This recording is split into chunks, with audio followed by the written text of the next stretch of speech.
First, I check the medical records for the orders from the provider.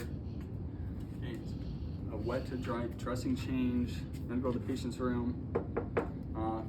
Hi, my name is William. I'll be your student nurse today. Are you experiencing any pain?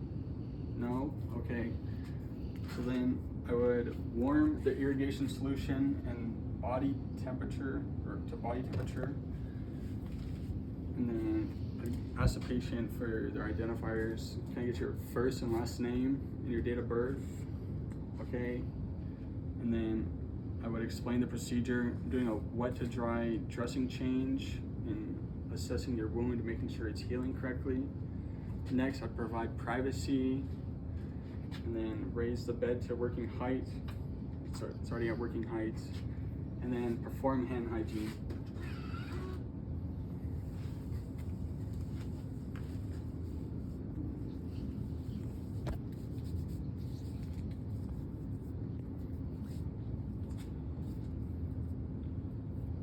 Next, I put the patient in a comfortable position for the procedure.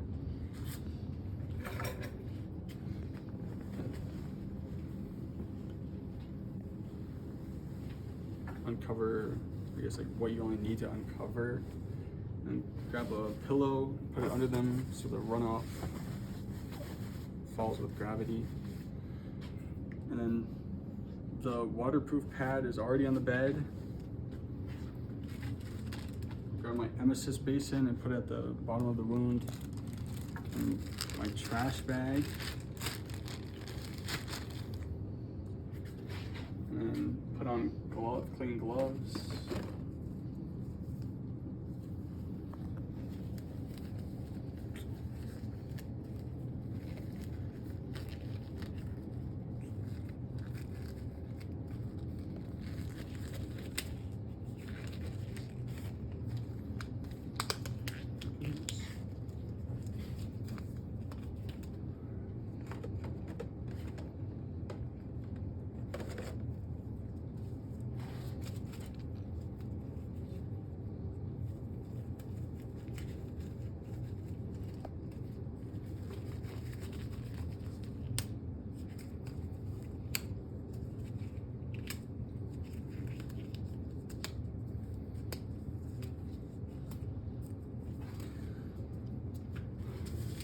Grab my Q-tip and take off the ABD pad or APD pad.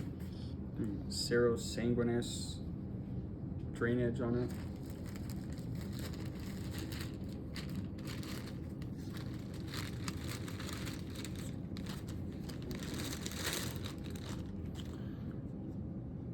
Take off one piece of gauze.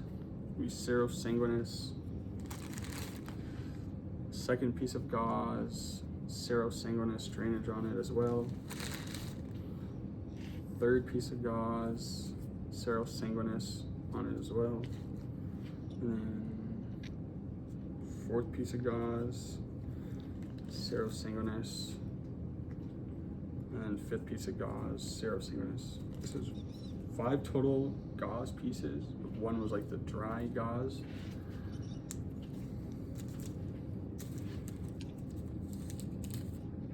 Next, I'll be looking at like the tissue and the undermining or tunneling. There's adipose tissue, granular tissue, slough, necrotic tissue, and bony prominence. And then there's undermining from about 11 o'clock to 2 o'clock.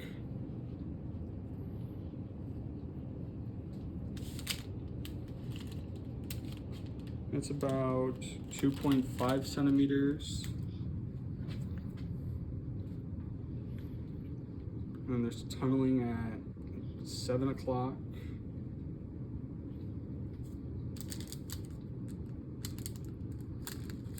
And it's about 4.5 centimeters. And then the depth of the wound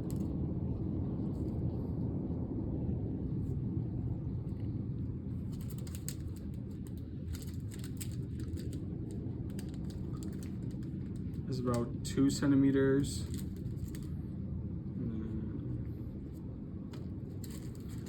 the length of the wound is about 10 centimeters. The width of the wound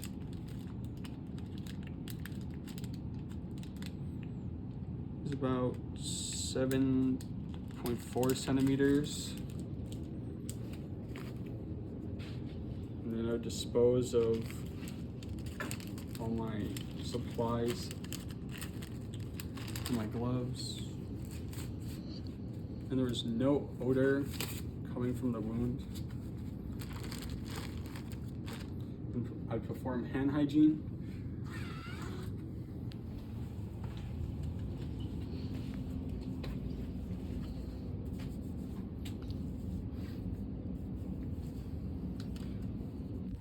Document the findings that I found about the tissue, the bony prominence, the odor, the undermining and tunneling, the height, the width, and the depth of the wound. And I document that, and then I do hand hygiene again.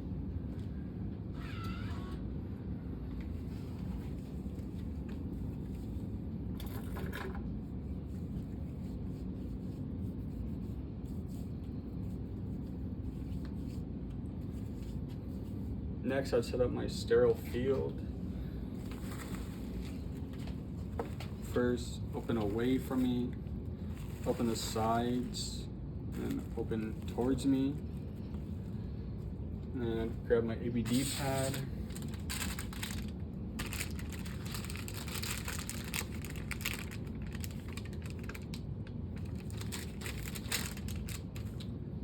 And then the gauze is already in the bowl, I guess.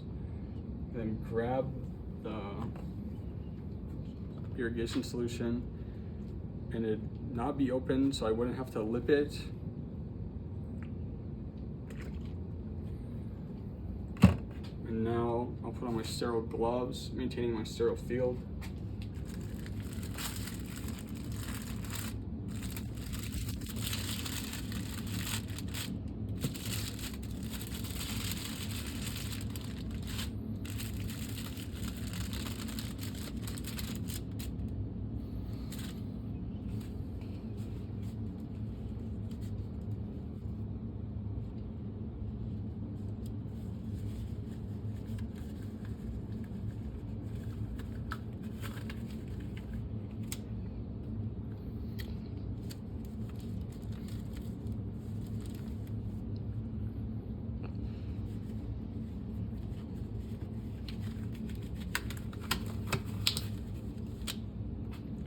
Just gonna fix my gloves.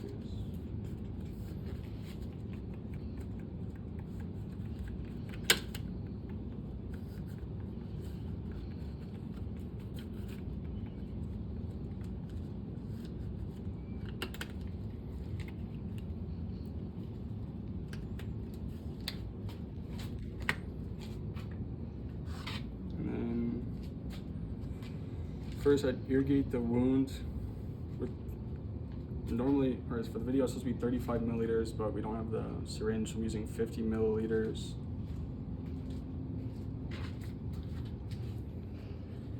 And you go from the superior part to the inferior part in a back to forth motion until the solution is clear,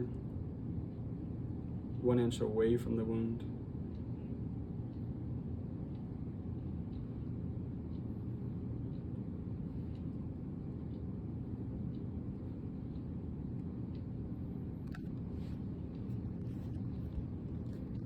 Okay, the solution ran clear. Then I'd grab a dry piece of gauze and pat the surrounding skin dry.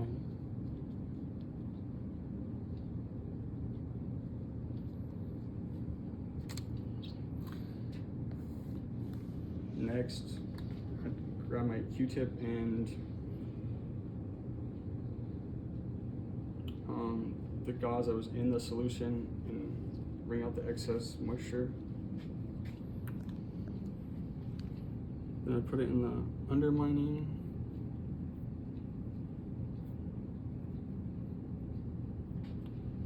Grab another piece of gauze.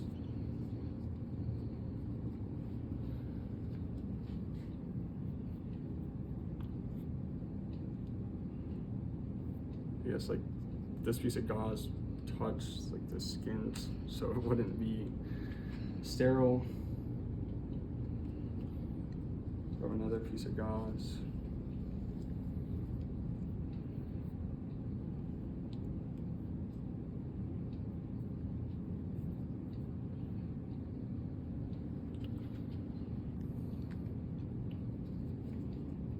Another piece of gauze. Should be 4 total pieces of gauze since I took out 4.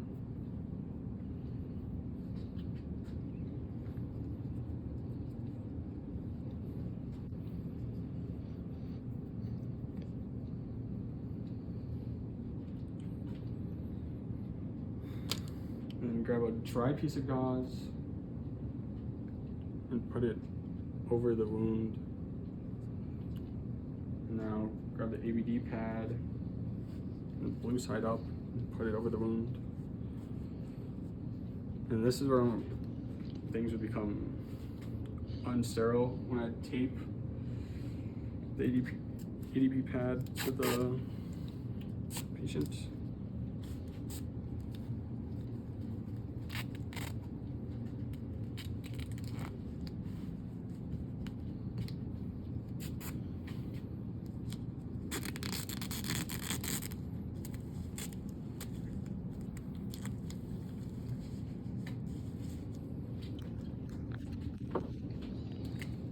And dispose of all my supplies and gloves.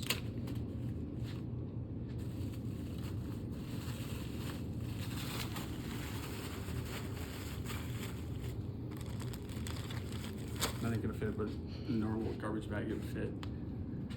And then perform hand hygiene.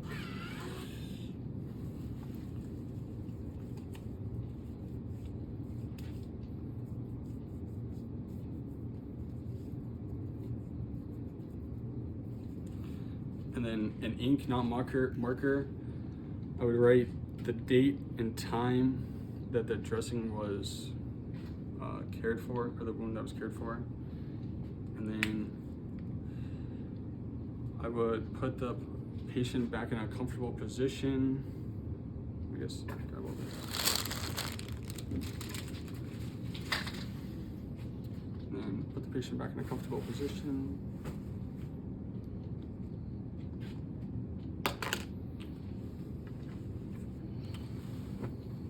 Their collar is in reach, and put the bed lowered all the way down, and assess their pain. Ask them if they're in any pain. Are you in any pain? No. Okay. And if the rails were down, I'd put them up, but they were already up.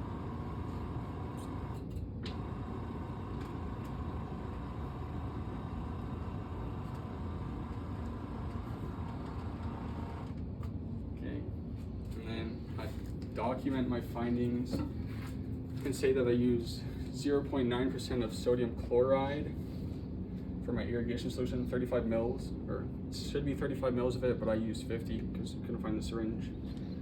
And then the tissue I found, or no, the dressing, I did a wet to dry, and I used 4 moist pieces of gauze, and 1 dry gauze, and 1 ADB pad.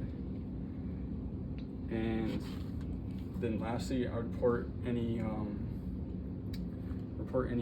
increase of sharp pain, bright, brisk red bleeding, shock, dehiscence or evisceration of the patient, and retention of the irrigant to the provider if there was any. And that's my wound care video.